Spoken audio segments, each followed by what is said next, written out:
Sometimes the most dangerous person in the room is the one everyone underestimates.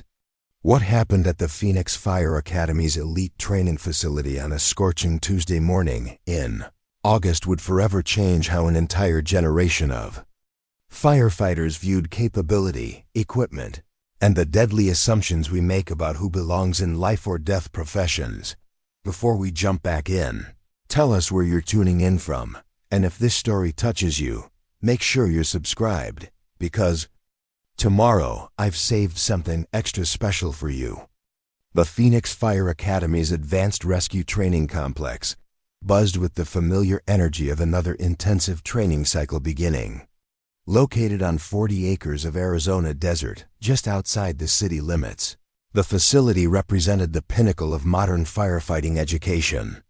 State-of-the-art burn buildings, hydraulic rescue simulators, and million-dollar training props created environments where future firefighters learned to save lives under conditions that pushed both human endurance and equipment to their absolute limits. Captain Michael Torres had been running training operations at the complex for 8 years, and he prided himself on maintaining the highest standards in the industry.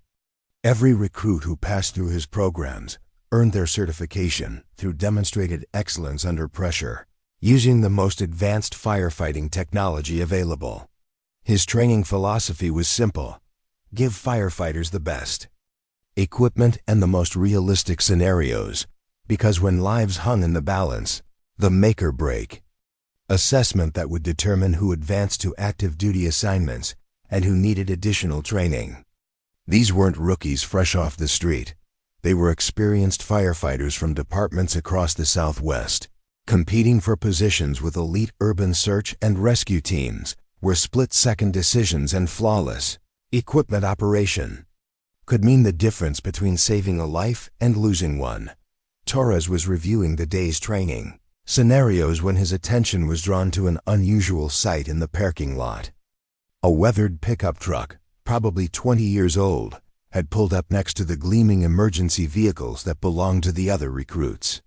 The contrast was stark: modern fire department SUVs equipped with the latest communication systems, and emergency lighting sat beside what looked like a ranch hand's work vehicle that had seen better decades.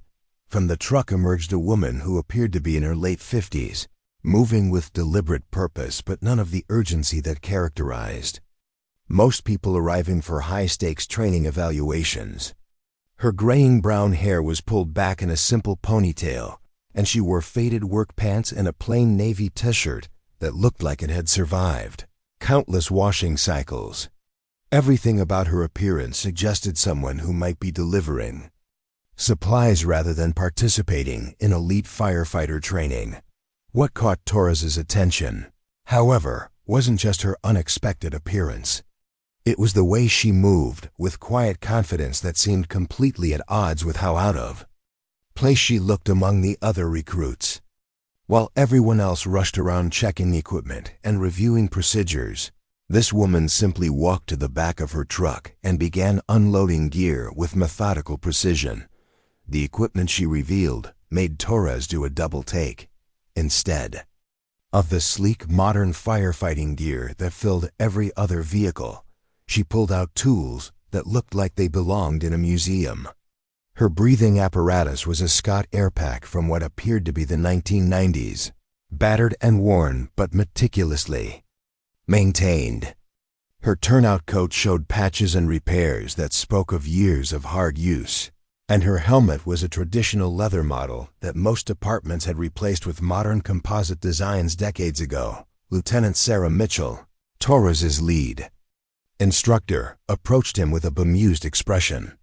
"Captain, have you seen our new arrival? I think someone's grandmother might have gotten lost on her way to a garage sale."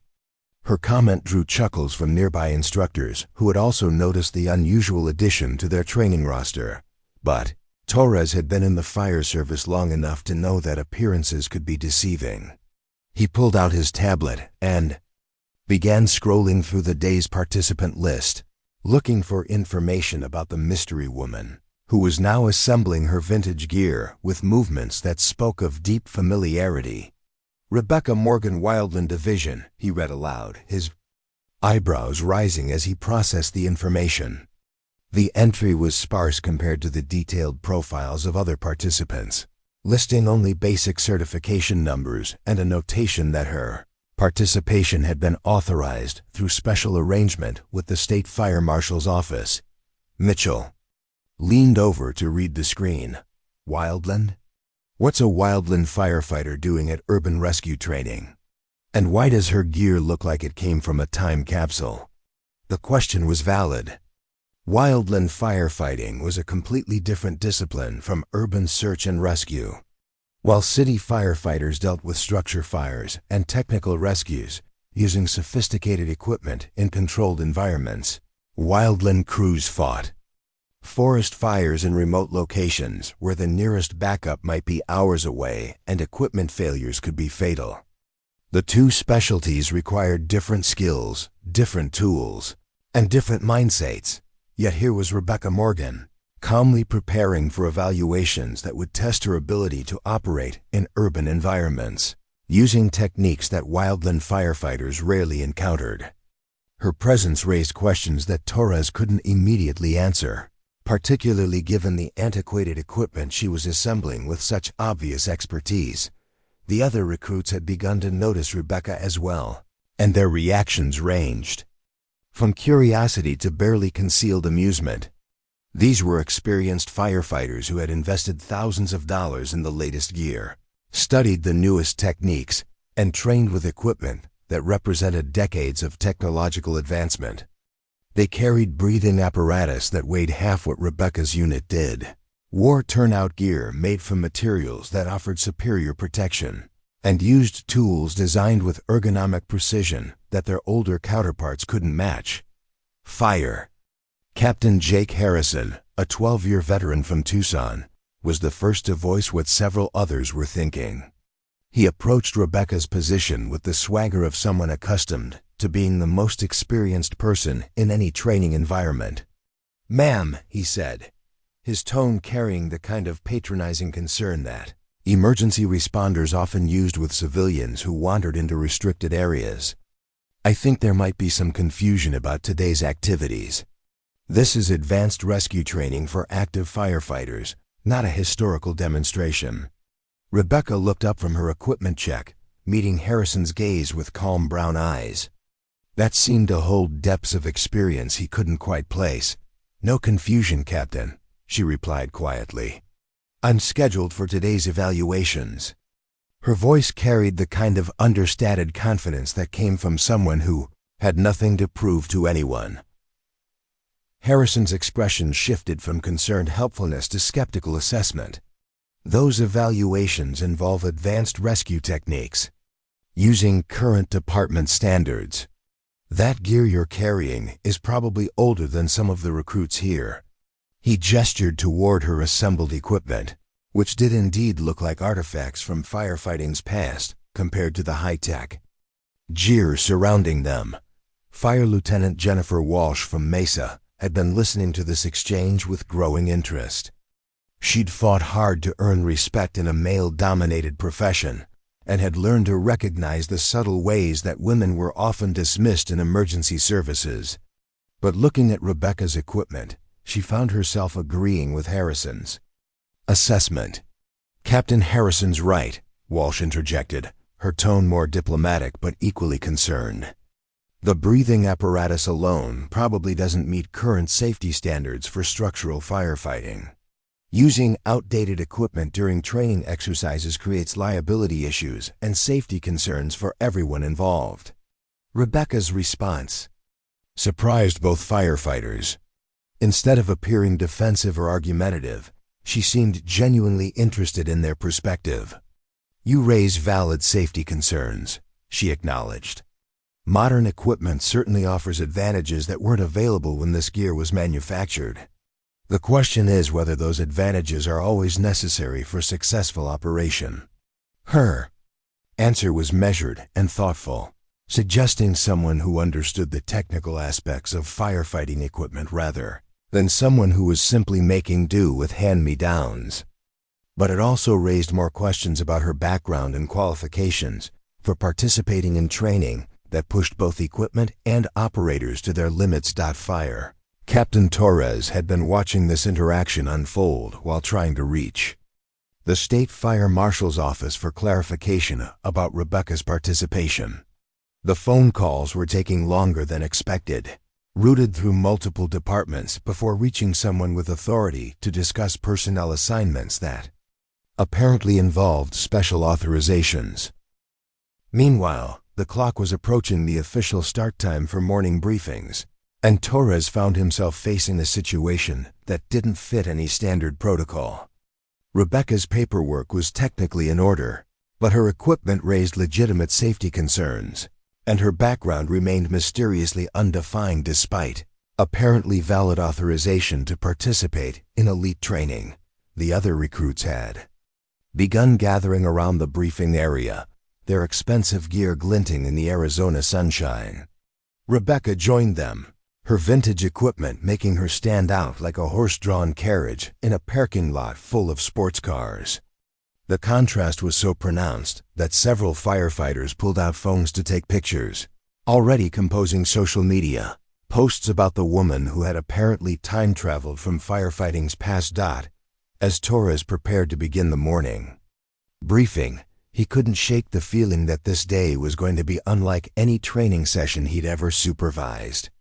Rebecca Morgan represented an unknown variable in a carefully controlled environment, and her presence was already generating questions that he didn't have answers for.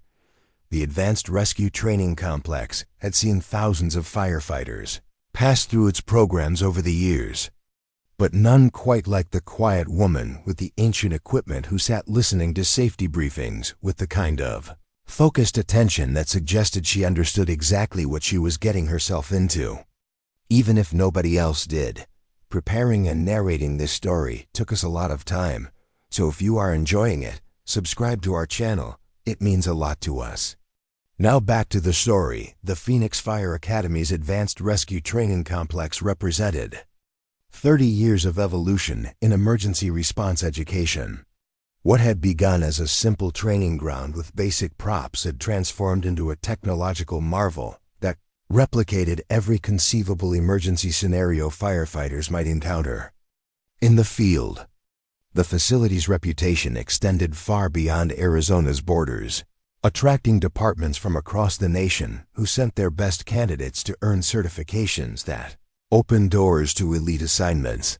Captain Torres began the morning briefing in the facility's state-of-the-art classroom, where wall-mounted displays showed real-time weather conditions, air quality readings, and thermal imaging from the various training structures. The assembled firefighters represented cream of the crop from departments spanning 3 states, each having earned their spot through demonstrated excellence in their home jurisdictions.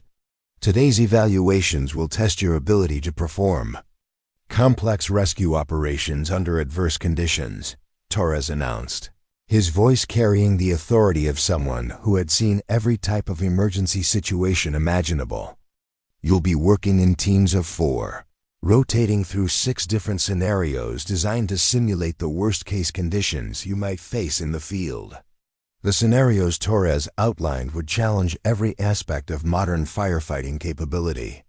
The first station involved a simulated high-rise rescue using the facility's 7-story burn building, complete with smoke generation systems that could reduce visibility to 0 and temperature controls that replicated the thermal conditions of actual structure fires. Success required not just physical capability, but seamless coordination between team members and flawless operation of sophisticated breathing apparatus that monitored air consumption, toxic gas exposure, and vital signs in real time. Station 2 featured the complex's vehicle extrication simulator, a hydraulic system that could compress cars into impossible configurations while maintaining realistic weight distribution and structural integrity. The rescue scenarios required precision use of spreaders, cutters, and rams that incorporated computer-controlled pressure monitoring and automatic shut-off systems designed to prevent equipment failure during critical operations. Fire Captain Harrison leaned forward as Torres described the technical specifications of each challenge. Harrison's department in Tucson had invested heavily in the latest rescue equipment, and he carried tools that represented the cutting edge of emergency response technology. His hydraulic rescue tools featured digital pressure readouts, automatic relief valves, and ergonomic designs that reduced operator fatigue during extended operations. The idea that someone might attempt these challenges with equipment lacking such sophisticated safety features seemed not just inadvisable, but potentially dangerous. The third station would test confined space rescue capabilities using a maze of underground tunnels that simulated collapsed building scenarios. Teams would navigate through spaces barely wider than their equipment while coordinating complex rope rescue operations and managing air supply logistics that could mean the difference between successful evacuation and becoming additional casualties. Requiring rescue themselves, Lieutenant Walsh found herself studying Rebecca's equipment with growing concern as Torres detailed each challenge. Modern confined space rescue required breathing apparatus with integrated communication systems, allowing team members to maintain constant contact even when separated by collapsed debris. Rebecca's vintage airpack lacked such capabilities, potentially creating coordination problems that could endanger entire rescue teams. Station 4 involved water rescue operations in the facility's aquatic training center, where controlled current systems and adjustable depth configurations created conditions ranging from swift water rescue to ice rescue scenarios. The sophisticated environmental controls allowed instructors to replicate specific emergency conditions with scientific precision, testing both individual capability and team coordination under stress that approached real-world emergency situations. Fifth challenge focused on hazardous materials response, requiring teams to identify unknown chemical threats using detection equipment that provided real-time analysis of atmospheric contamination levels. Modern hazmat response relied heavily on electronic monitoring systems that could detect trace amounts of dangerous substances and provide instant data about exposure risks and appropriate protective measures. Fire Captain Torres had designed the sixth and final station based on lessons learned from actual emergency responses that had pushed both equipment and personnel beyond normal operational limits. This scenario combined elements from all previous challenges into a complex emergency that required adaptability, resource management, and decision-making under extreme pressure where equipment failure or operator error could have cascading consequences. Firefighters around Rebecca represented hundreds of thousands of dollars in advanced training and state-of-the-art equipment. Fire engineer Carlos Rodriguez from Phoenix carried a breathing apparatus that weighed 30% less than traditional models while providing 50% longer operational time. His turnout gear incorporated moisture-wicking technology, flame-resistant materials, and integrated cooling systems that could maintain comfortable body temperature even during extended operations in extreme heat. Battalion Chief Patricia Davis from Scottsdale had earned her position through 25 years of progressive responsibility in one of the Southwest's most demanding fire departments. Her equipment bag contained diagnostic tools that could assess structural integrity using ultrasonic testing, detect human presence through walls using thermal imaging, and coordinate multi-agency response efforts through encrypted communication. Systems that linked directly to incident command centers. Fire Lieutenant Thomas Anderson brought 15 years of specialized rescue experience that included assignments with FEM as urban search and rescue teams, where he had responded to building collapses, natural disasters, and terrorist incidents that required capabilities at the very edge of what emergency response could accomplish. His training included exposure to equipment and techniques that weren't available to most fire departments, representing the absolute pinnacle of emergency response capability. The culture these firefighters operated within valued innovation, technological advancement, and relentless pursuit of marginal improvements that could save additional lives or reduce response times by crucial seconds. They discussed equipment modifications with the intensity of Formula One engineers, debated rescue techniques with academic precision, and approached training with methodologies borrowed from military special operations and Olympic sports programs. Rebecca's presence violated every assumption this culture was built upon.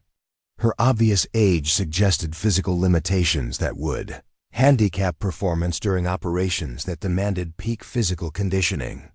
Her outdated equipment indicated either ignorance of modern safety requirements or inability to afford tools that serious firefighters considered essential for protecting both themselves and the people they were trained to rescue.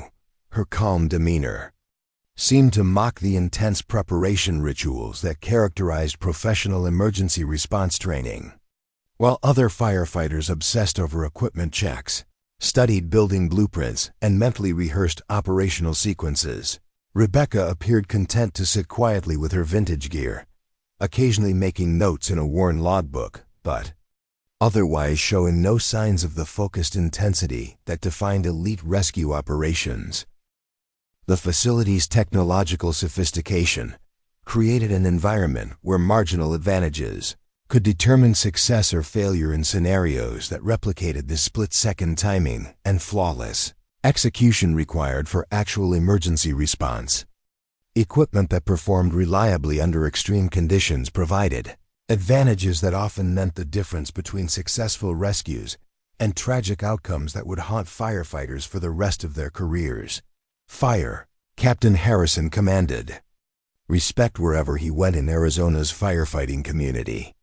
At 38, he possessed the kind of build that came from years of carrying unconscious victims down ladder trucks and hauling equipment up countless flights of stairs during structure fires that tested human endurance. His uniform was always immaculate, his bearing confident, and his reputation as one of the Southwest's premier rescue specialists preceded him into every training environment he entered. Harrison's equipment represented 3 years of careful research and testing. Every component had been selected based on extensive analysis of field performance data, durability under extreme conditions, and compatibility with team operations that required seamless coordination between multiple firefighters. His breathing apparatus alone had cost his department $8,000 and incorporated monitoring systems that could detect equipment malfunctions before they became life-threatening emergencies. Lieutenant Walsh represented a different, but equally formidable presence at the training complex. At 32, she had fought harder than most male firefighters to earn recognition in emergency services, where women faced skepticism and scrutiny that men rarely experienced. Her operational record didn't just meet male standards, it exceeded them by margins that silenced critics and earned grudging respect from firefighters who had initially questioned her presence in specialized programs. The hierarchy at Phoenix Fire Academy was as precisely calibrated as the equipment systems its participants carried. Rank and experience determined not just respect and authority, but access to the most advanced training opportunities and latest technological developments. Evaluation results here influenced career trajectories, determined special assignment opportunities, and opened doors to programs that existed at the very edges of emergency response capability. Captain Torres embodied this system's values and expectations. He had earned his position through 18 years of distinguished service that included command responsibilities during major incidents where his decisions had directly impacted life safety outcomes. His office walls displayed commendations from governors and senators, photographs with emergency response leaders, and certificates recognizing achievements in training programs that remained classified due to their sensitive nature. The morning routine at the complex followed protocols developed through decades of operational experience. Participants arrived early to acclimate their equipment to environmental conditions, spent hours studying scenario parameters, and mentally rehearsed sequences that would determine their final scores. Every detail mattered, from the calibration of their monitoring equipment to the arrangement of tools in their gear bags.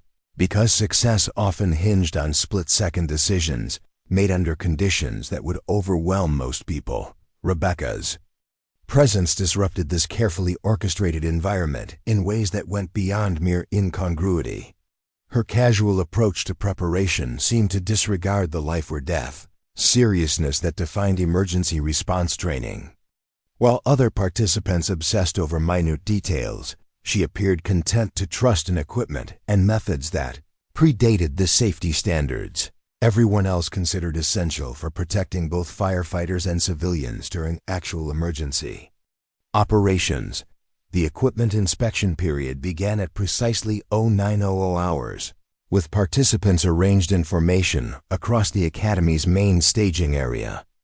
Each firefighter stood beside their gear, laid out according to strict protocols that allowed instructors to verify compliance with safety standards and operational requirements. The morning sun blazed down on millions of dollars worth of cutting-edge emergency response equipment, creating a display that resembled a high-tech trade show more than a training exercise. Rebecca's position at the end of the formation immediately drew attention for all the wrong reasons. While other participants had arranged their gear with military precision, each piece polished and positioned to demonstrate professional competence, her vintage equipment looked like artifacts recovered from a fire department museum. The contrast was so stark that several instructors approached with clipboards and concerned expressions, clearly uncertain how to process what they were seeing. Fire Captain Harrison couldn't resist being the first to voice what everyone was thinking. "Sweet Jesus," he said, loud enough for the entire formation to hear. "Is that breathing apparatus from the Carter administration? I think my grandfather used one of those during his rookie year." His comment triggered a ripple of laughter down the line of firefighters, who had been watching Rebecca's preparation routine with growing amazement that the Scott air pack that Rebecca had assembled did indeed appear to be several decades old. The facepiece showed scratches and wear that spoke of countless emergency responses, and the pressure gauge looked like something that belonged in a vintage automobile rather than life safety equipment.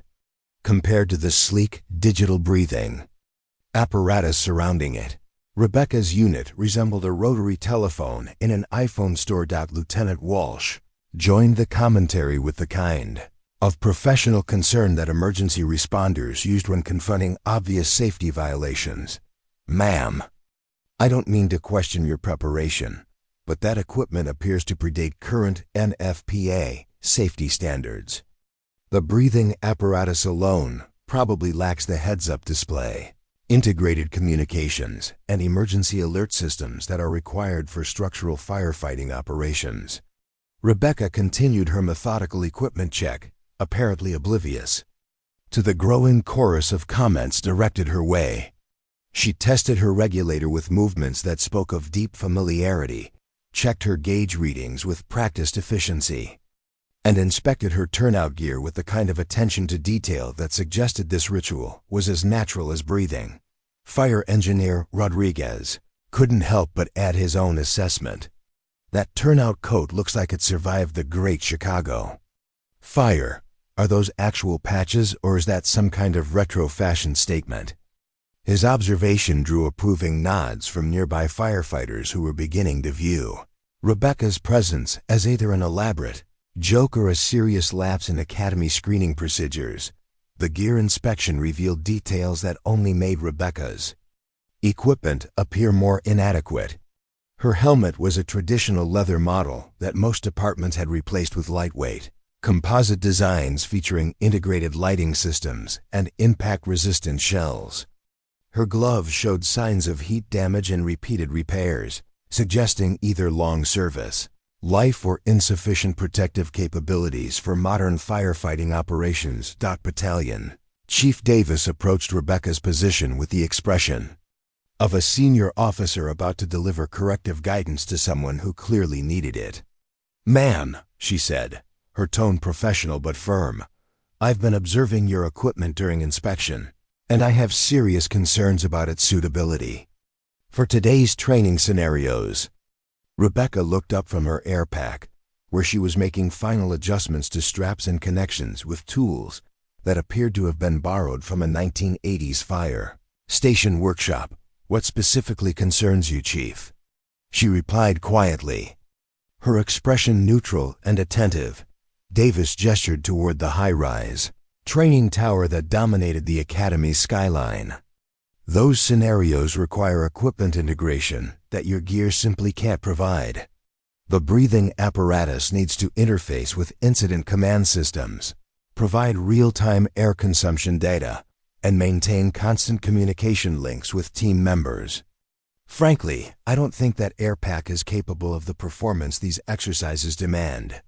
Rebecca nodded thoughtfully, as if considering Davis's assessment with genuine interest. "You may be right," she said simply. "This equipment has certainly seen better days." She patted the worn regulator housing affectionately, the gesture suggesting someone acknowledging an old friend's limitations rather than admitting critical safety deficiencies. Fire. Lieutenant Anderson decided it was time to address the situation more directly. He had worked with FEMA teams where equipment failure could mean the difference between successful rescue and adding to the casualty count, and Rebecca's gear raised red flags that couldn't be ignored. "Look," Anderson said, his tone carrying the authority of someone who had seen equipment fail under pressure. "There's no shame in recognizing when you're outmatched. Emergency response technology has evolved significantly since that gear was manufactured. The integrated monitoring systems alone that we're using provide safety capabilities that manual operation simply can't match." Rebecca's acknowledgement surprised the assembled firefighters. Instead of appearing defensive or argumentative, she seemed genuinely curious about their perspective. "You all make valid points about modern safety features and operational capabilities," she said. "Digital monitoring, integrated communications, and automated backup systems certainly provide advantages that weren't available when this equipment was built."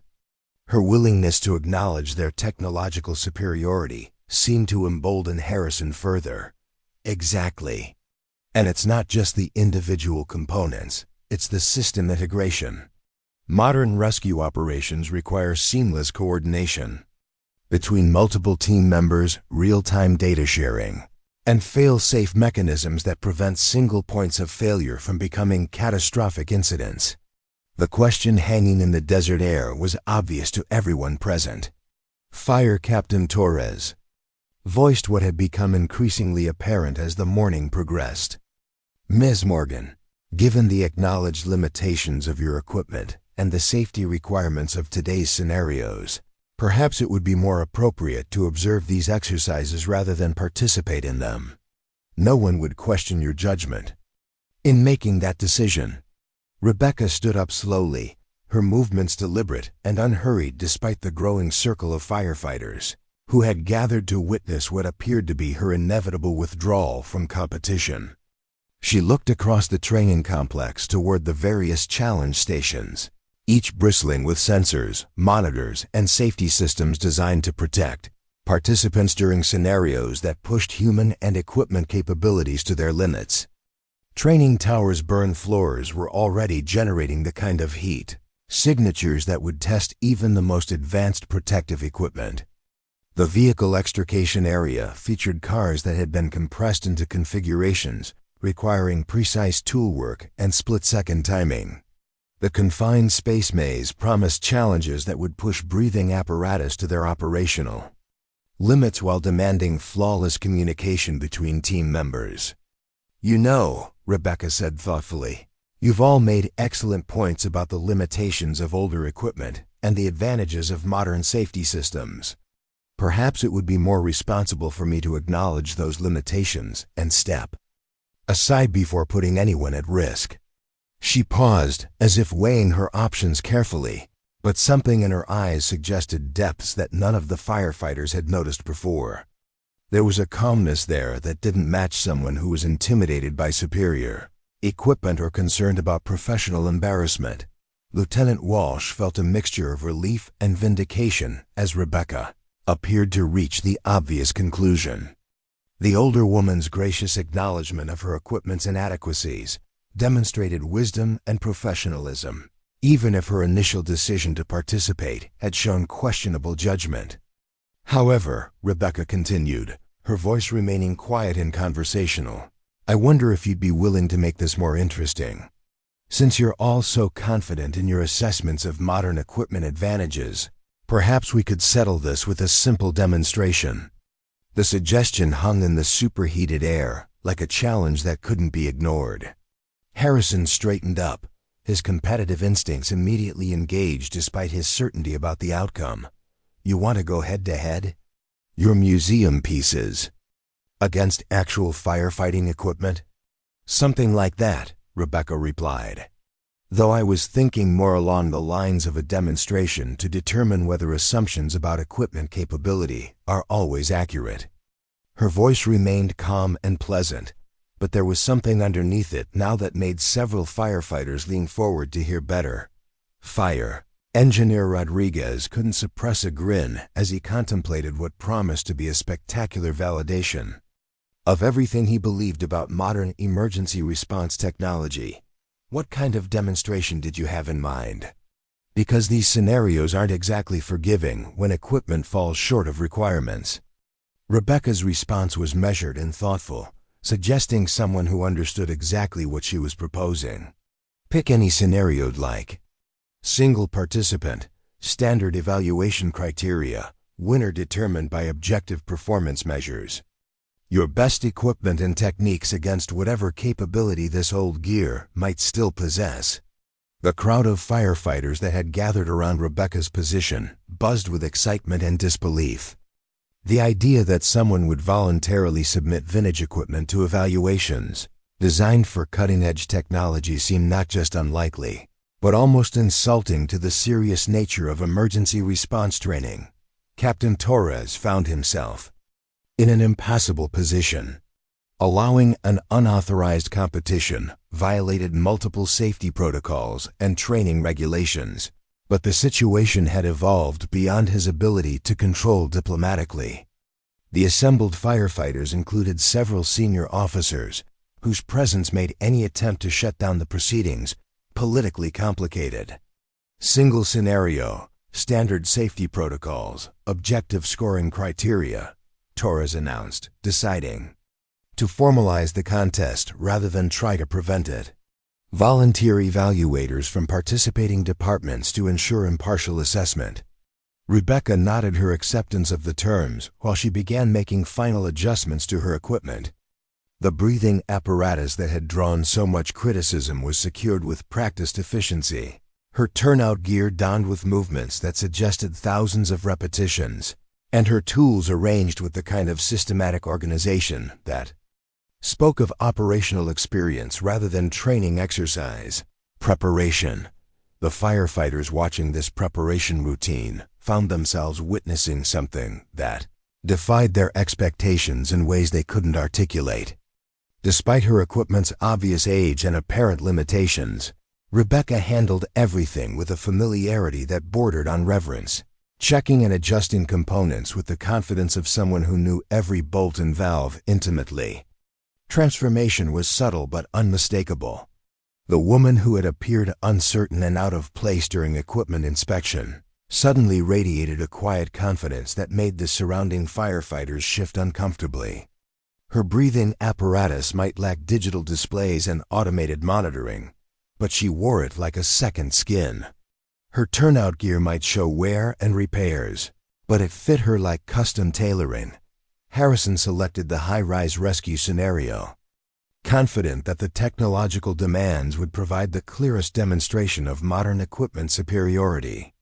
The 7-story burn building required navigation through smoke-obscured stairwells, while maintaining communication with incident command and monitoring air consumption in real time. Success demanded not just physical capability, but seamless integration with safety systems that Rebecca's vintage gear simply couldn't provide. High-rise rescue, 7th floor, simulated victim recovery, Harrison announced. Standard time limits, full safety protocols, and objective scoring based on time to completion and adherence to operational procedures. Rebecca accepted the challenge with the same calm professionalism she had displayed throughout the morning, showing no apparent anxiety about demonstrating her capabilities against equipment that everyone present considered superior in every measurable way. If anything, she seemed curious to observe how modern technology would perform, compared to methods that had proven effective long before computers and sensors became standard firefighting tools. Word of the impromptu challenge spread through the Phoenix Fire Academy like wildfire through dry brush. Within minutes, instructors emerged from air-conditioned offices, off-duty personnel appeared from maintenance areas, and even administrative staff found reasons to visit the training complex. What had begun as routine equipment evaluation was transforming into something unprecedented, a direct confrontation between firefighting's past and present that would either validate decades of technological advancement or expose uncomfortable truths about the relationship between equipment and capability. Fire. Captain Harrison stood beside the high-rise training tower, his confidence growing with each passing minute as he contemplated the impossibility of what Rebecca was attempting. The 7-story structure represented the pinnacle of training facility design, equipped with computer-controlled smoke generation, variable temperature zones, and sensor networks that monitored every aspect of participant performance. Success required not just physical capability and technical skill, but seamless integration with monitoring systems that Rebecca's equipment simply couldn't access. "This is going to be educational," Harrison said to Lieutenant Walsh, his voice carrying the satisfaction of someone about to prove a point that had never been in doubt. "That breathing apparatus doesn't have telemetry capabilities, which means Incident Command can't monitor her air consumption or vital signs. She'll be operating blind in an environment where modern safety protocols exist for very good reasons." The high-rise scenario that Harrison had selected was specifically designed to push both equipment and operators beyond normal operational limits. Participants would enter the building's ground floor and navigate through progressively challenging conditions while searching for a simulated victim on the 7th floor. Smoke density would reduce visibility to 0, requiring navigation by touch and memory. Temperature would climb to levels that tested protective equipment capabilities. Air consumption would be monitored continuously to ensure participants maintained adequate reserves for emergency evacuation. Battalion Chief Davis reviewed the scenario. Parameters on her tablet, cross-referencing safety protocols with Rebecca's equipment specifications. What she found confirmed her growing concerns about allowing the demonstration to proceed. "Captain Torres," she said quietly, "that breathing apparatus lacks the emergency alert systems that activate when air pressure drops below safe levels. If she experiences rapid air consumption due to stress or equipment malfunction, we won't receive automatic warnings through the Incident Command system." Torres found himself trapped between competing pressures that had no clear resolution. Rebecca's authorization papers remained technically valid, but the safety implications of allowing someone with substandard equipment to attempt scenarios designed for modern gear created liability issues that could end his career. However, the growing crowd of witnesses and the formal nature of the challenge made backing down politically impossible without clear grounds for intervention. Fire.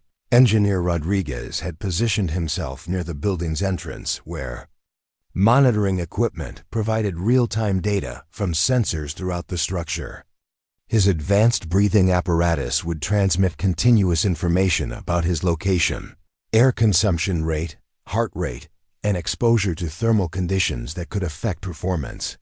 The integrated heads-up display in his facepiece would provide navigation assistance, remaining air calculations, and emergency egress routes if conditions deteriorated beyond safe operating parameters.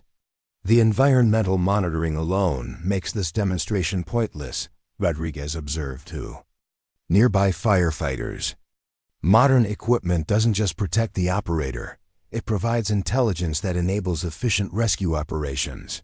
Without real-time data feedback, she'd be guessing about everything from air management to victim location. Lieutenant Anderson studied Rebecca's preparation routine with the analytical eye of someone who had participated in rescue operations where equipment failure meant the difference between successful missions and catastrophic outcomes. His FEMA experience included deployments to building collapses where integrated communication systems and automated safety monitoring had prevented rescue workers from becoming additional casualties requiring extraction. Look at her tool arrangement, Anderson said to Fire Captain Martinez from Glendale, who had arrived to witness what promised to be either an impressive demonstration or a spectacular failure. No heads-up display means she can't receive real-time building schematics or navigation updates. No integrated communication means she loses contact with incident command when she enters the smoke-filled environment. She's essentially operating with the same limitations firefighters faced 50 years ago. The crowd of observers had grown to include representatives from fire departments across the Southwest, creating an audience that would ensure word of this demonstration spread throughout the emergency response community regardless of outcome. Success would become legendary, but failure would serve as a cautionary tale about the dangers of overconfidence and inadequate preparation. Rebecca completed her equipment check with the same methodical precision she had displayed throughout the morning, testing regulator function, verifying air pressure, and inspecting turnout gear with movements that suggested countless repetitions under conditions far more demanding than controlled training exercises. Her preparation revealed details that had been overlooked during initial assessments but now seemed critically important. The breathing apparatus that had drawn so much criticism showed signs of meticulous maintenance that went beyond routine care. Components had been upgraded and modified with precision that suggested professional-level technical expertise. The regulator housing bore markings that indicated custom calibration, and the pressure system incorporated modifications that weren't available on standard commercial units. Fire Captain Harrison noticed these details with growing unease. "Those modifications," he said to Lieutenant Walsh, "some of that work looks like custom engineering rather than field repairs. Where would a wildland firefighter get access to that level of technical sophistication?" Walsh's initial confidence began wavering as she observed Rebecca's systematic approach to equipment preparation. The older woman's movements carried the kind of unconscious competence that came from extensive operational experience, suggesting familiarity with high-stress environments that went beyond routine training exercises. "Maybe we should reconsider this demonstration," Walsh said quietly. "If something goes wrong, we're all responsible for allowing an obviously unqualified participant to attempt scenarios that push even modern equipment to its limits." But the momentum of events had progressed beyond easy withdrawal. The assembled crowd expected a demonstration, and backing down now would raise questions about whether the Academy's personnel lacked confidence in their own safety protocols and emergency response capabilities. Captain Torres received an urgent radio call that required him to step away from the demonstration area for a private conversation. The voice on the secure channel belonged to Chief Robert Hutchinson, the Academy's director, whose tone carried the kind of concern that made 30-year veterans pay immediate attention. "Mike," Hutchinson said without preamble, "I've been getting calls from Phoenix Fire Department's administration about unusual activity at your facility. Something about an unauthorized participant with questionable equipment attempting advanced rescue scenarios." Torres found himself explaining a situation that sounded increasingly problematic when described to someone who hadn't witnessed the morning's evolution. Rebecca's legitimate authorization papers seemed less compelling when weighed against safety concerns that could result in serious injury or equipment damage during scenarios that had been designed for state-of-the-art protective gear. "Chief, her paperwork checks out through state fire marshal channels, but the equipment issues are real. However, She's formally challenged our assessment of her capabilities, and we have multiple witnesses from departments across 3 states. Backing down now creates different problems than moving forward.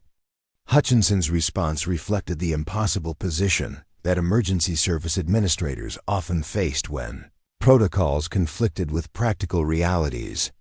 Document everything, maintain full safety coverage, and be prepared to terminate the exercise immediately if conditions become unsafe. This demonstration will either validate our training standards or expose weaknesses in our evaluation procedures. Meanwhile, Rebecca's final equipment adjustments revealed additional modifications that challenged initial assessments of her gear's capabilities. The breathing apparatus incorporated pressure monitoring systems that had been integrated with precision, suggesting aerospace-level engineering rather than field improvisation. Her turnout gear showed signs of material upgrades that weren't available through normal commercial channels. Fire Engineer Martinez studied these details with growing confusion. "Those fabric treatments," he said to Anderson, "that's not standard fire-resistant material. It looks like some kind of advanced protective coating that I've never seen on commercial turnout gear." The implications of these observations began to create doubt among firefighters who had been certain about the demonstration's outcome. Rebecca's equipment might be old, but it showed signs of modification and maintenance that suggested access to technical resources and expertise that wildland firefighters typically didn't possess. Lieutenant Rodriguez checked his own equipment one final time, ensuring that every system was functioning at peak efficiency. His breathing apparatus had been calibrated that morning, his communication systems tested, and his protective gear inspected according to manufacturer specifications. Yet watching Rebecca's preparation routine created unexpected uncertainty about whether technological advantages would provide the decisive benefits he had assumed. "Something's not adding up," Rodriguez admitted to nearby observers. "That equipment has obviously been extensively modified by someone with serious technical capabilities. Maybe the age of the base components doesn't tell the whole story about actual operational capability."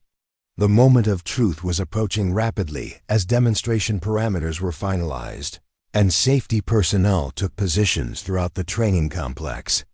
Rebecca would enter the high-rise building and navigate to the 7th floor while operating under the same conditions and time limits that applied to firefighters using the most advanced equipment available. Captain Harrison maintained his confidence, despite growing observations about Rebecca's equipment modifications. "Upgrades or not," he declared, 50-year-old technology can't compete with integrated systems that were designed specifically for these operational requirements. This demonstration will prove that experience and determination can't overcome fundamental technological limitations. Asterisk.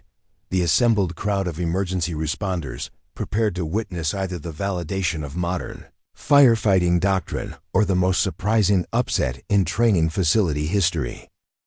Rebecca stood calmly beside the building entrance, her vintage equipment fully prepared for challenges that would test every aspect of capability, training, and determination under conditions that had been designed to push the most advanced emergency response technology to its operational limits.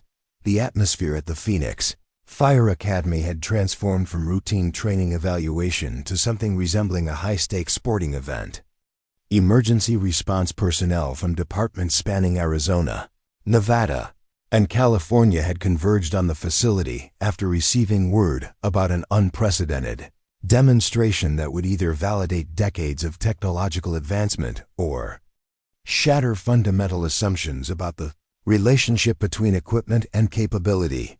Chief Robert Hutchinson arrived at the training complex in person, accompanied by representatives from the International Association of Fire Chiefs and 3 senior officials from the Arizona State Fire Marshal's Office.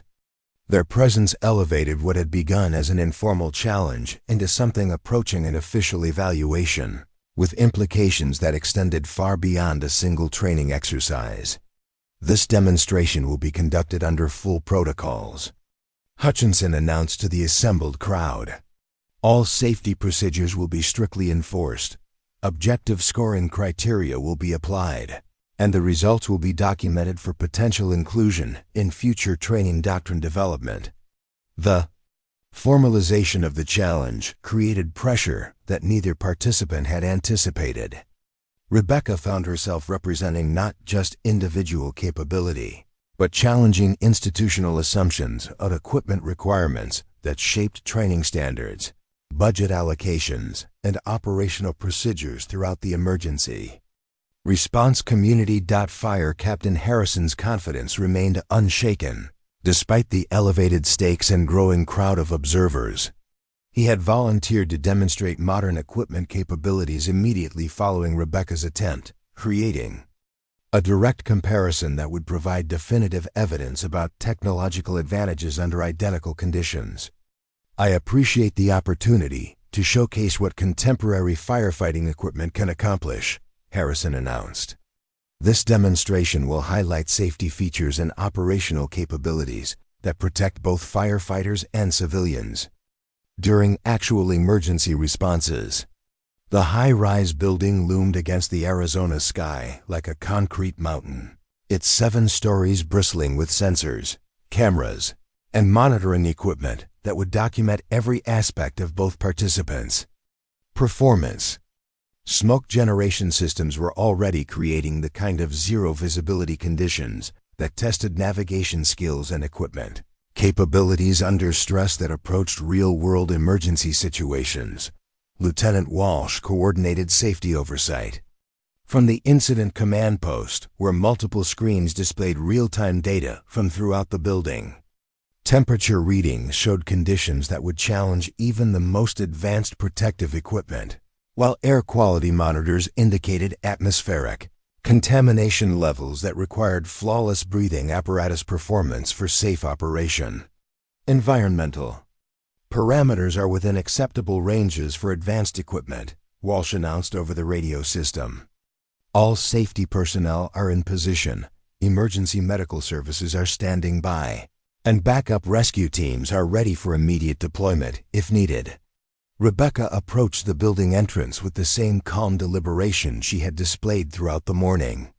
Her breathing apparatus was secured and tested, her turnout gear properly sealed, and her tools arranged with systematic precision that spoke of operational experience rather than training exercise preparation. The crowd fell silent as she paused at the threshold, taking a moment to study the structure that would test every aspect of her capability and equipment performance. Through the smoke-filled doorway, emergency lighting provided minimal illumination in an environment where navigation would depend entirely on training, experience, and familiarity with building layouts under extreme stress. Fire engineer Rodriguez monitored telemetry systems that would track Rebecca's progress through sensors positioned throughout the building. However, her vintage equipment lacked the integrated transmitters that provided real-time location data, air consumption monitoring, and vital sign tracking that incident command relied upon for participant safety during high-risk scenarios. We're operating partially blind, Rodriguez reported to Captain Torres. Without telemetry data, we'll have to rely on visual confirmation from stationed observers and radio communication that may be interrupted by building interference or equipment limitations. The implications created additional safety concerns that hadn't been fully considered during challenge planning. Modern rescue operations depended heavily on continuous monitoring and communication that allowed incident command to track participant status and provide immediate support if conditions deteriorated beyond safe operating parameters. Battalion Chief Davis stationed herself at the building's emergency exit, where she would coordinate evacuation procedures if Rebecca encountered problems that exceeded her equipment's capabilities or her ability to maintain safe operating conditions. The backup plan included immediate entry by rescue teams equipped with modern gear and communication systems. All participants understand that emergency termination signals will result in immediate evacuation, Davis announced. Safety takes precedence over demonstration objectives, and no training exercise justifies unnecessary risk to personnel. Rebecca acknowledged the safety briefing with professional courtesy, while making final adjustments to equipment that would determine her success or failure during the next crucial minutes. Her breathing apparatus showed full pressure, her regulator functioned smoothly, and her protective gear was properly sealed against the thermal and atmospheric challenges waiting inside the building. The transformation that had been subtle during earlier preparation became unmistakable as Rebecca crossed the threshold into the smoke-filled environment. The woman who had appeared uncertain and out of place during morning equipment inspection suddenly moved with fluid confidence that suggested complete comfort in conditions that would overwhelm most people. Her navigation through the ground floor demonstrated familiarity with building layouts and emergency procedures that went beyond standard training requirements. While most participants relied heavily on their heads-up displays and electronic navigation aids, Rebecca moved through zero visibility conditions, using techniques that predated such technological assistance. The stairwell presented the first major challenge, where accumulated smoke and rising temperatures created conditions that tested both equipment capabilities and operator endurance. Rebecca's ascent maintained steady pace and efficient movement, patterns that conserved air consumption while making continuous progress toward the 7th floor objective. Lieutenant Anderson monitored her advancement through strategically positioned observation posts, REPORTI-NG progress, that defied expectations about vintage equipment performance under extreme conditions. "She's maintaining excellent pace through the stairwell," he radioed to Incident Command. "No apparent difficulties with air management or heat stress at this point." The 3rd floor presented additional complications as smoke density increased and temperature reached levels that challenged protective equipment capabilities.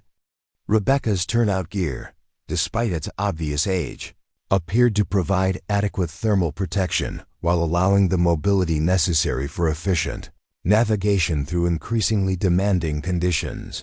Fire Captain Martinez tracked her progress from the 5th floor observation point, where thermal imaging cameras provided visual confirmation of participant location and movement patterns. "She's adapting navigation techniques for zero visibility conditions," he reported. Movement patterns suggest extensive experience with building searches under adverse circumstances. The commentary from stationed observers created growing confusion among firefighters who had been certain about the demonstration's inevitable outcome. Rebecca's performance indicated capabilities that didn't match initial assessments of her equipment limitations or operational qualifications for advanced rescue scenarios. Captain Harrison maintained his position at the building entrance, confident that any success Rebecca might achieve would be overwhelmed by the comprehensive advantages that modern equipment provided during identical challenges. His breathing apparatus incorporated features that would enable faster navigation, more efficient air management, and enhanced safety monitoring throughout the exercise. Vintage equipment might provide adequate performance under ideal conditions, Harrison observed to nearby firefighters, but sustained operations under extreme stress reveal limitations that modern technology was specifically designed to overcome. The 6th floor marked the final approach to the scenario objective, where accumulated thermal stress and air consumption created conditions that separated successful operations from equipment failures or operator exhaustion. Rebecca's steady progress indicated both equipment reliability and operational capability that exceeded all predictions based on her gear's apparent limitations. Fire Engineer Torres coordinated final phase monitoring from Incident Command, where multiple data streams provided comprehensive oversight of building conditions and participant safety parameters. Environmental conditions remain within acceptable ranges, he announced. Participant is approaching final objective with no apparent distress or equipment malfunctions. The 7th floor presented the ultimate test, where simulated victim location and extraction would demonstrate the integrated capabilities that modern emergency response demanded under conditions that pushed both equipment and operators to their absolute limits. Success required not just reaching the objective, but maintaining operational capability for victim recovery and safe evacuation under the same challenging conditions. Rebecca's approach to the final phase demonstrated systematic search techniques and victim assessment procedures that reflected advanced training rather than basic firefighting education. Her movements remained efficient and purposeful despite accumulated stress from 6 floors of challenging navigation through extreme environmental conditions. The crowd of observers had grown increasingly quiet as Rebecca's performance challenged fundamental assumptions about equipment requirements and operational capabilities under extreme stress. What had begun as confident dismissal of outdated gear was evolving into uncomfortable recognition that technological advantages might not provide the decisive benefits that modern training doctrine assumed. Fire Captain Harrison prepared for his own demonstration, confident that modern equipment would provide clear evidence of superiority despite Rebecca's unexpectedly competent performance. However, the growing murmur of surprised commentary from experienced firefighters suggested that this demonstration was producing results that none of them had anticipated when the challenge was first proposed. The silence at the Phoenix Fire Academy was deafening as Rebecca emerged from the 7th floor stairwell into the final challenge area. 23 minutes had elapsed since she entered the building, a time that placed her well within acceptable parameters for advanced rescue operations, despite using equipment that everyone present had deemed inadequate for such demanding conditions. Fire Captain Martinez's thermal imaging confirmed what visual observers throughout the building had been reporting with growing amazement. Rebecca had not only navigated successfully through 7 floors of zero visibility, high-temperature conditions, but had maintained the kind of steady, systematic approach that characterized elite rescue specialists operating at peak efficiency. Participant has reached the 7th floor. Martinez radioed to Incident Command, his voice carrying undisguised surprise. No apparent respiratory distress, steady movement patterns, and equipment functioning within normal parameters. Beginning victim search and assessment phase. The 7th floor scenario represented the culmination of everything the Academy's training program was designed to test. Hidden within the smoke-filled maze of corridors and office spaces was a 180-pound mannequin, representing an unconscious victim requiring immediate evacuation. Success demanded not just locating the target, but performing rapid assessment, implementing proper lifting techniques, and executing safe extraction through the same challenging conditions that had tested Rebecca's capabilities during the ascent. Lieutenant Walsh monitored air consumption calculations from Incident Command, working backward from Rebecca's entry time and estimated consumption rates to determine remaining operational capability. Without telemetry data from integrated monitoring systems, these calculations required assumptions about breathing rates under stress and equipment efficiency that introduced significant uncertainty into safety management. Based on standard consumption models, she should have approximately 12 minutes of air remaining, Walsh announced. However, those calculations assume modern equipment efficiency and may not accurately reflect vintage apparatus performance. Under sustained operations, the crowd of observers had swollen to include firefighters from departments across 3 states, creating an audience that would ensure this demonstration became legendary regardless of outcome.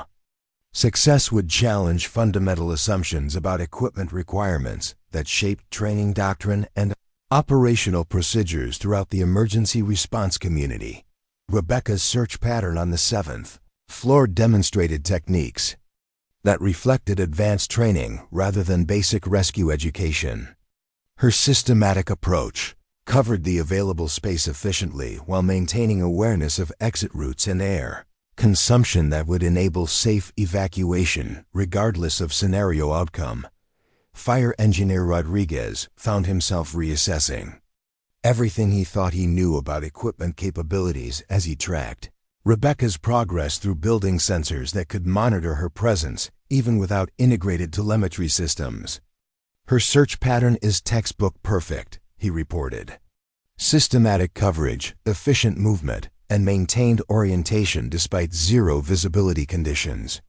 The victim location phase tested not just navigation skills, but the kind of situational awareness that separated competent firefighters from exceptional ones.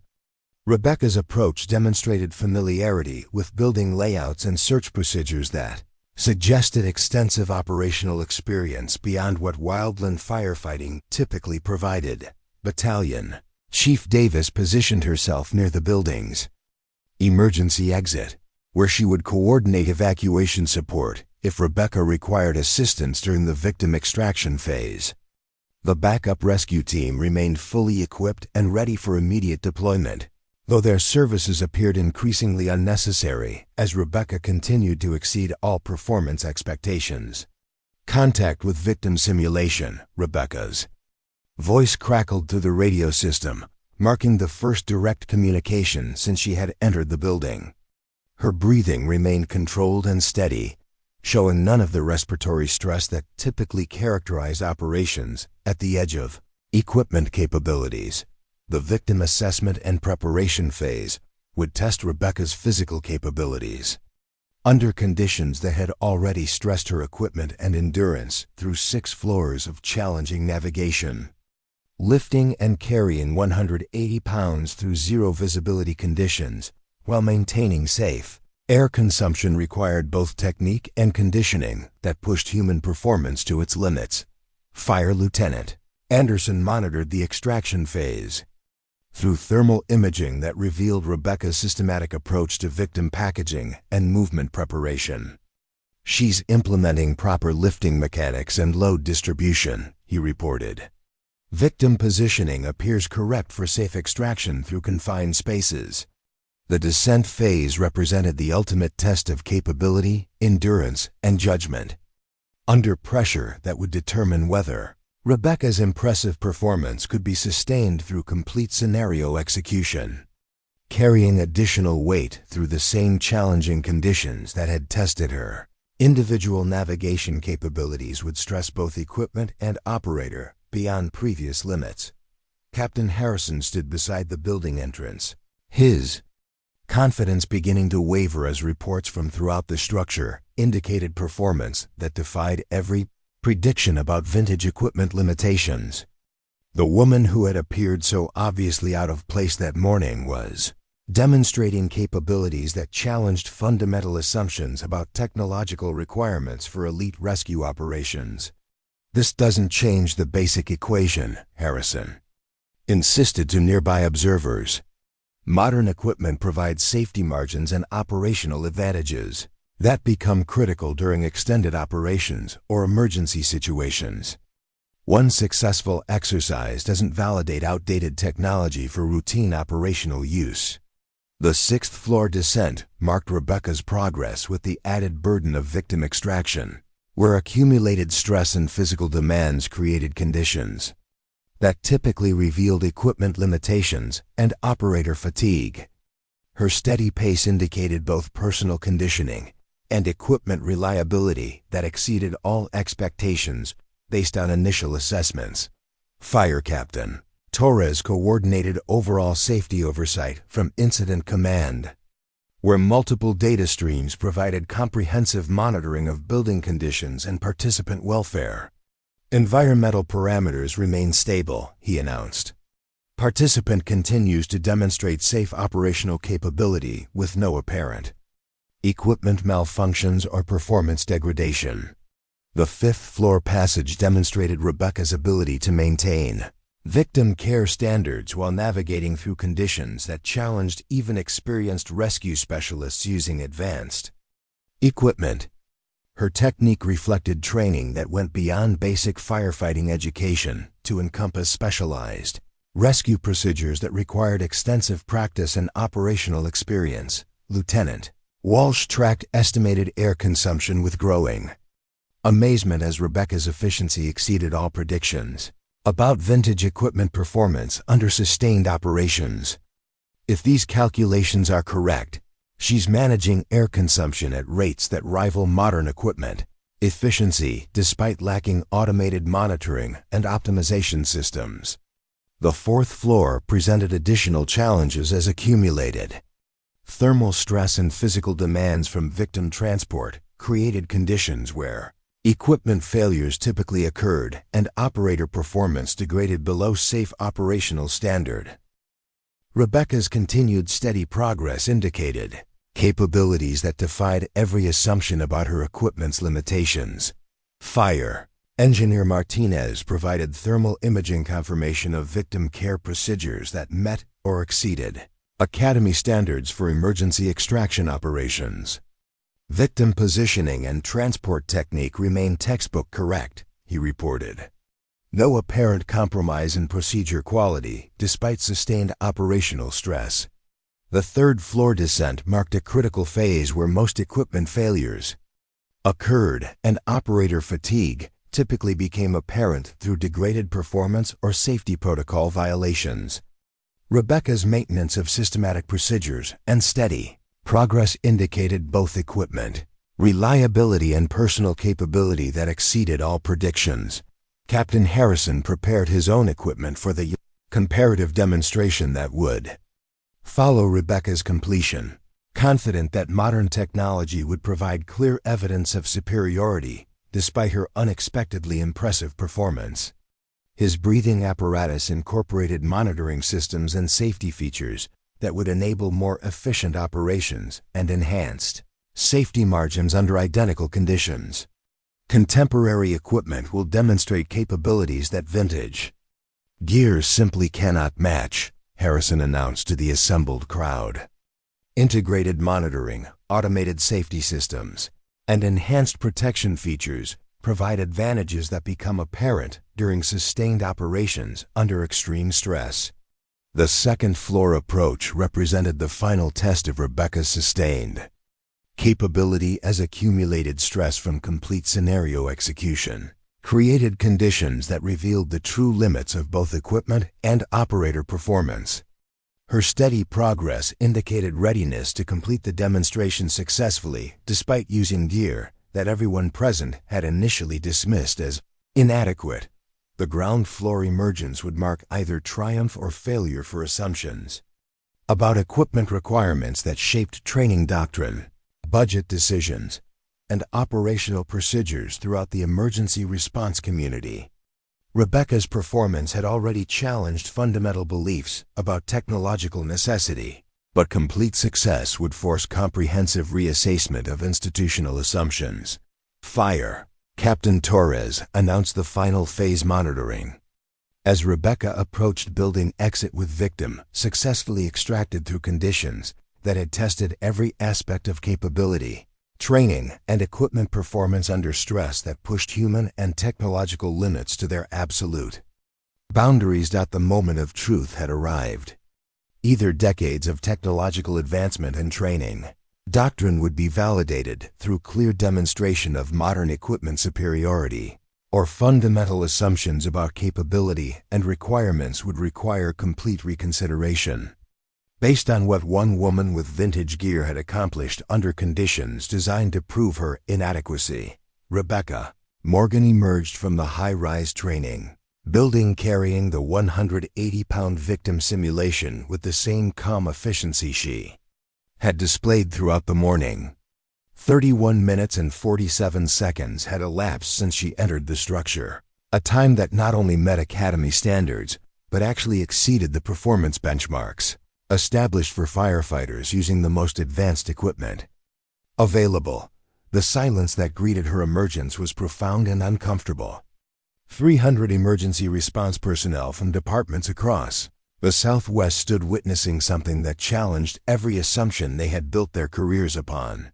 The woman they had dismissed as hopelessly out of place had just completed one of the most demanding rescue scenarios in their training repertoire, using equipment they considered obsolete. Captain Torres approached Rebecca's position with an expression that mixed professional respect with complete bewilderment. His tablet displayed performance metrics that should have been impossible given her equipment. Limitations, air consumption rates that rivaled modern apparatus efficiency, navigation times that exceeded benchmarks for integrated guidance systems, and victim care procedures that met textbook standards throughout the entire operation. Outstanding performance, Torres announced to the assembled crowd, his voice carrying the kind of authority that came from 18 years of emergency response experience. Time to completion, 31 minutes, 47 seconds. Victim. Assessment and extraction procedures, exemplary. Safety protocol adherence, flawless.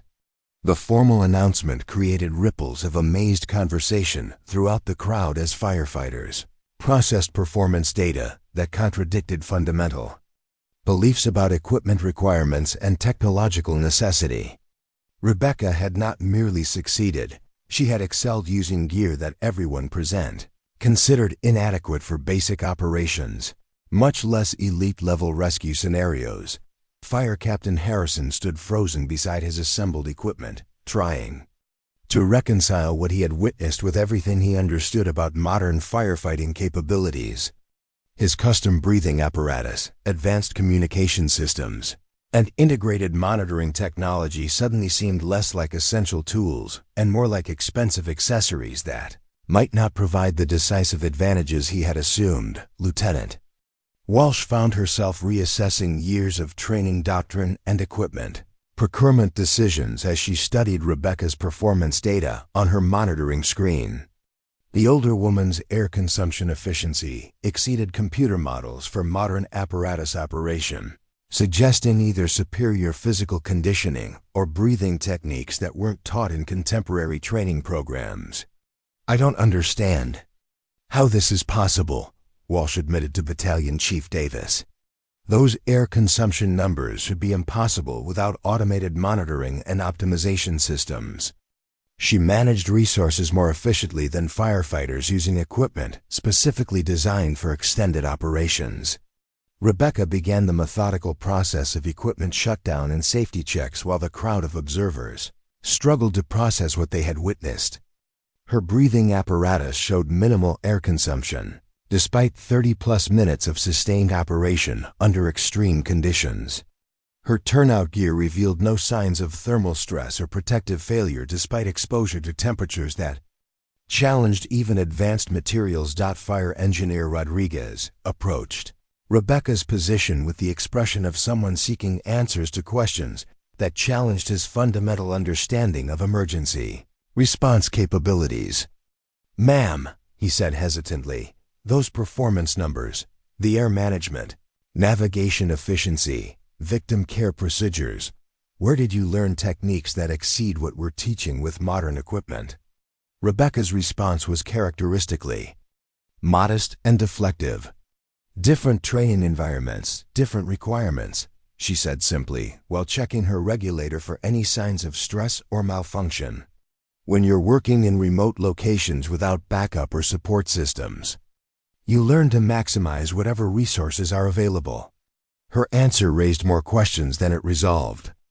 Wildland firefighting certainly required self-sufficiency and resource management, but the techniques she had demonstrated suggested training that went far beyond what any civilian fire service provided.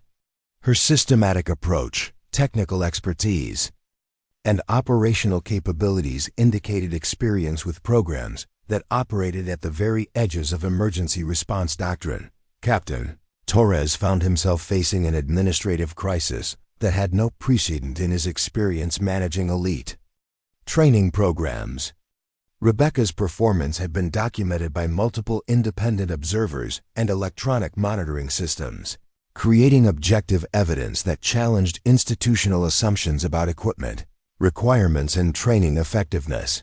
His secure radio crackled with an incoming call that would transform the entire situation.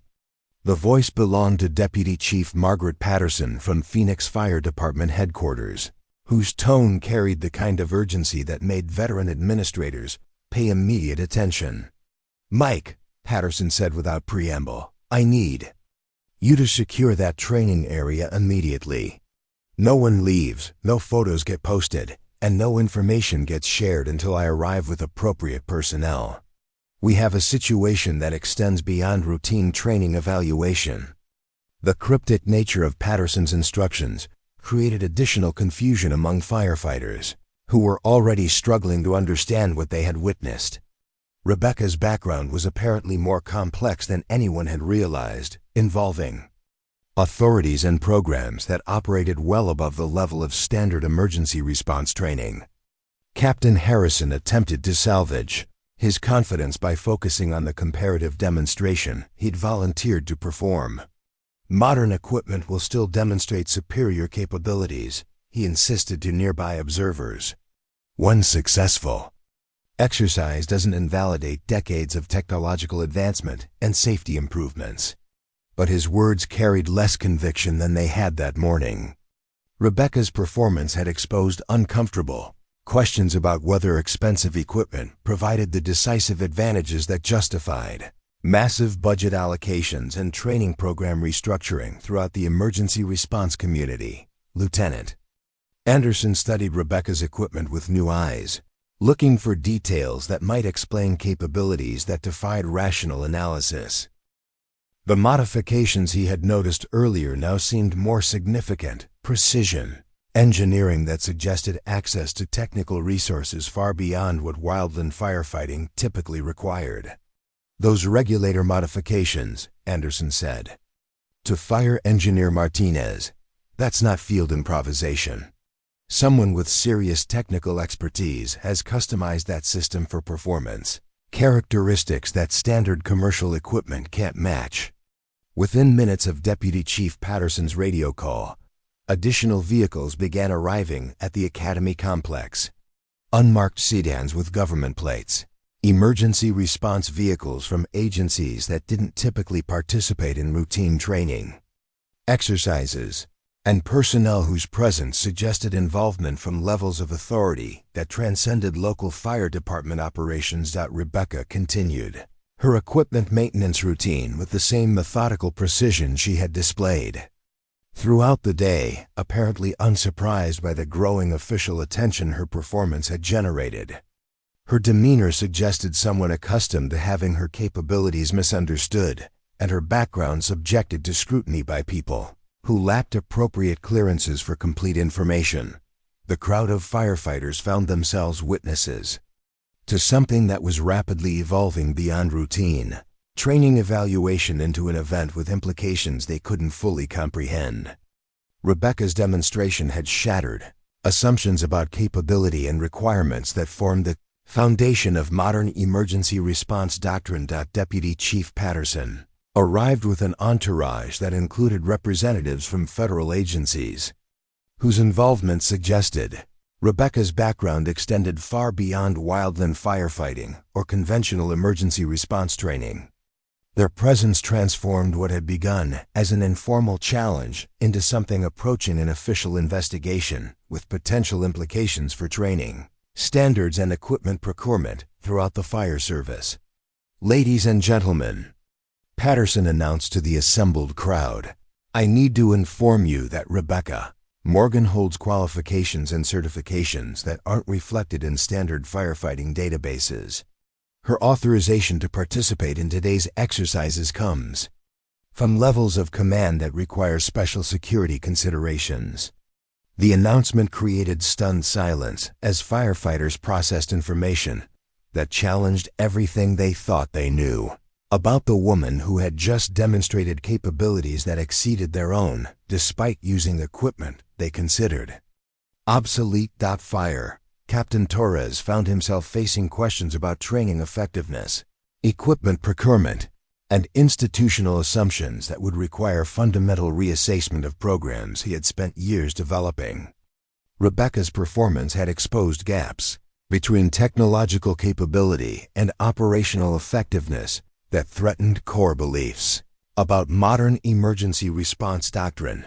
The revelation that Rebecca's background involved classified programs and specialized training explained her capabilities, but created new questions about the relationship between equipment, sophistication, and actual performance under conditions that tested human and technological limits to their absolute boundaries. As government representatives began interviewing witnesses and documenting the morning's events, it became clear that Rebecca Morgan's visit to the Phoenix Fire Academy would have consequences that extended far beyond a single training exercise.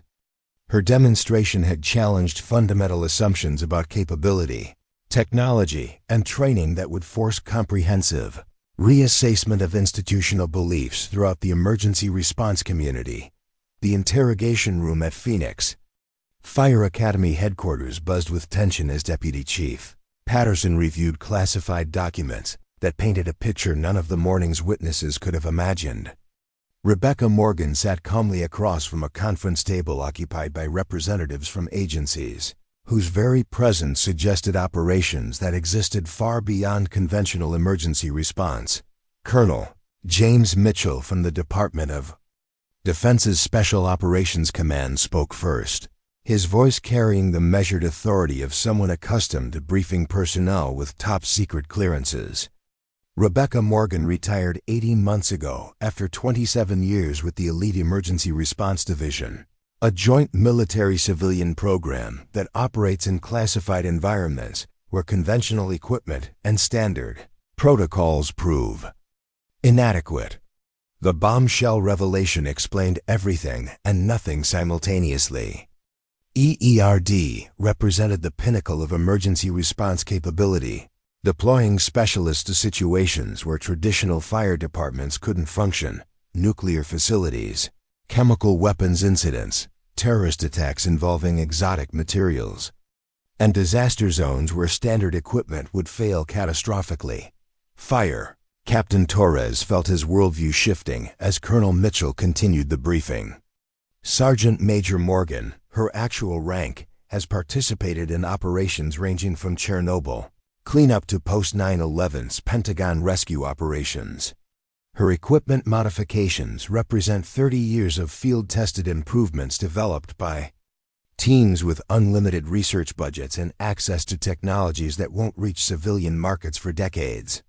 The implications were staggering. Rebecca hadn't succeeded despite her equipment's limitations. She had succeeded because her gear incorporated advances that made contemporary firefighting technology seem primitive by comparison. Her calm confidence hadn't reflected ignorance of modern safety requirements, but intimate familiarity with capabilities that exceeded anything civilian emergency response could imagine. Lieutenant Sarah Mitchell, no relation to the colonel, found herself speechless as additional details emerged about Rebecca's background. The woman they had patronized and dismissed had coordinated rescue operations during the Fukushima nuclear disaster, led extraction teams through collapsing buildings at ground zero, and developed techniques for operating in environments where radiation, chemical contamination, or structural instability would kill anyone using standard protective equipment. Her breathing apparatus, Colonel Mitchell explained, incorporates filtration and monitoring systems developed for operations in contaminated environments where standard SCBA units would provide zero protection. The pressure vessel modifications allow for extended operations at altitudes and in atmospheric conditions that would overwhelm conventional equipment. Fire Captain Harrison sat in stunned silence as the full scope of his morning's humiliation became apparent. He hadn't lost to someone using inferior equipment. He had been outclassed by a specialist whose gear represented technological advancement decades beyond anything available to civilian fire departments. His expensive commercial breathing apparatus was to Rebecca's system what a pocket calculator was to a supercomputer. The vintage appearance that had drawn so much mockery was actually sophisticated camouflage designed to conceal capabilities that couldn't be revealed during operations in civilian environments. Rebecca's patches and repairs were actually sensor integration points, communication systems, and protective enhancements that provided capabilities no commercial manufacturer could replicate. Agent David Chun from the Department of Homeland Security addressed the growing crowd of senior officers who had been cleared for partial briefing. EERD personnel often work undercover in civilian emergency services during transitions between classified assignments. This provides operational experience in standard environments while maintaining cover for capabilities that must remain compartmentalized. The revelation cast Rebecca's entire morning performance in an entirely different light. Her methodical preparation hadn't reflected familiarity with antique equipment, but systematic checks of sophisticated systems disguised to appear obsolete. Her calm confidence hadn't demonstrated foolish overconfidence, but professional competence developed through operations that would terrify most. Emergency responders. Fire engineer Carlos Rodriguez struggled to process information that challenged fundamental beliefs about technological capability and operational limitations. "Those air consumption numbers," he said weakly. "They weren't just efficient, they were impossible with standard equipment." She was operating with enhanced systems the entire time. Rebecca's turnout gear revealed through detailed inspection incorporated materials that wouldn't be available to civilian markets for at least 15 years. Her helmet contained communication and navigation systems that interfaced with satellite networks and provided real-time environmental monitoring at levels that made current incident command systems look like toy radios. Battalion Chief Patricia Davis realized that her morning's safety concerns had been completely inverted. Rebecca hadn't been operating with dangerous equipment that lacked adequate protection. She had been using gear that provided safety margins far beyond what civilian firefighting required. Her vintage appearance had concealed capabilities that made everyone else's equipment inadequate by comparison. "The modifications you observed," Colonel Mitchell continued, "represent collaboration between NASA engineers, military special operations technicians, and emergency response specialists working with classified budgets and no commercial limitations. Each component has been tested under conditions that would destroy conventional equipment instantly." The implications for training doctrine and equipment procurement throughout the fire service were revolutionary. Rebecca's demonstration proved that current approaches to firefighting technology focused on incremental improvements to fundamentally inadequate platforms.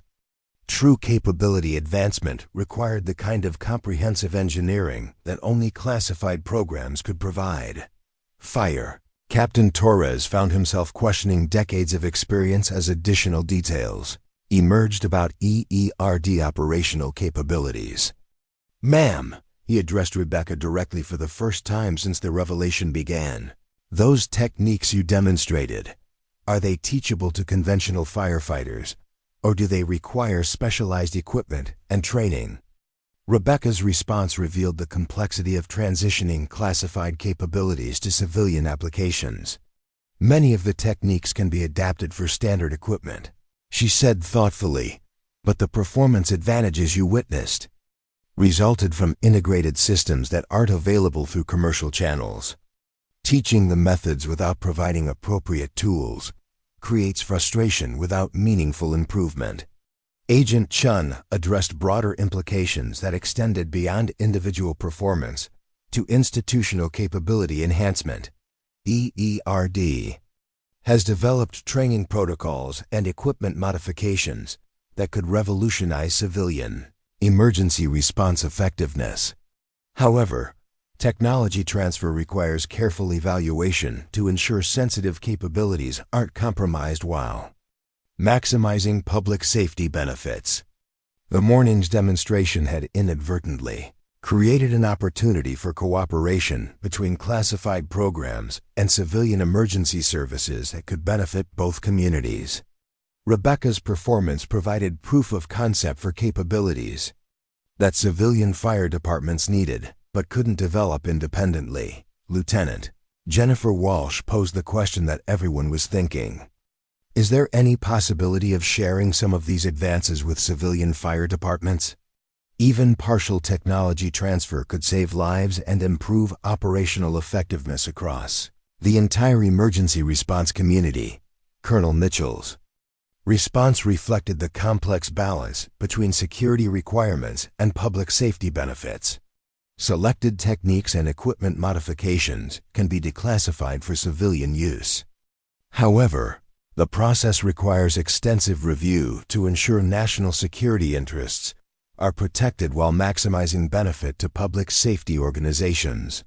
Rebecca volunteered to develop training programs that could bridge the gap between classified capabilities and civilian applications. Her unique perspective as someone who had operated at the highest levels of both military and civilian emergency response made her ideally positioned to identify transferable techniques and equipment improvements. The key insight, Rebecca explained, is that most performance limitations aren't caused by inadequate technology, but by insufficient integration between human capabilities and equipment design. Many of our advances involve optimizing the interface between operator and tools rather than developing completely new technologies. The revelation that morning's demonstration had been conducted by one of the nation's most elite emergency response specialists transformed the entire narrative from unexpected upset to predictable outcome. Rebecca hadn't defeated superior technology. Through determination and experience, she had demonstrated that true technological superiority looked different from what civilian markets provided. Fire. Captain Harrison attempted to salvage some dignity from the morning's events. If we had known about Sergeant Major Morgan's background and equipment capabilities, we would have approached this demonstration differently. Her performance speaks to the value of advanced training and sophisticated equipment rather than contradicting modern technological approaches. But the damage to his credibility and that of his colleagues was irreversible. They had allowed their assumptions about appearance and age to blind them to capabilities that exceeded their own by margins they couldn't measure. Their mockery of Rebecca's equipment had revealed their own ignorance about what true technological advancement actually looked like. As the briefing concluded and participants began processing implications that would reshape their understanding of emergency response capabilities, Rebecca prepared to leave the Phoenix Fire Academy with the same quiet dignity she had displayed throughout the morning. Her demonstration had achieved more than proving individual capability. It had exposed fundamental limitations in civilian emergency response thinking that would require years to address comprehensively. The legend of the woman with ancient equipment who outperformed every new recruit would spread throughout the fire service, but the classified details of her true capabilities would remain known only to those with appropriate clearances. Rebecca Morgan had reminded an entire generation of emergency responders that capability couldn't be measured by equipment age, technology costs, or institutional assumptions about what excellence looked like in their profession. Her vintage pickup truck disappeared into the Arizona desert, leaving behind questions and challenges that would reshape emergency response training for decades to come. Up next, you've got two more standout stories right on your screen. If this one hits the mark, you won't want to pass these up. Just click and check them out. And don't forget to like, subscribe, and turn on the notification bell so you don't miss any upload from us.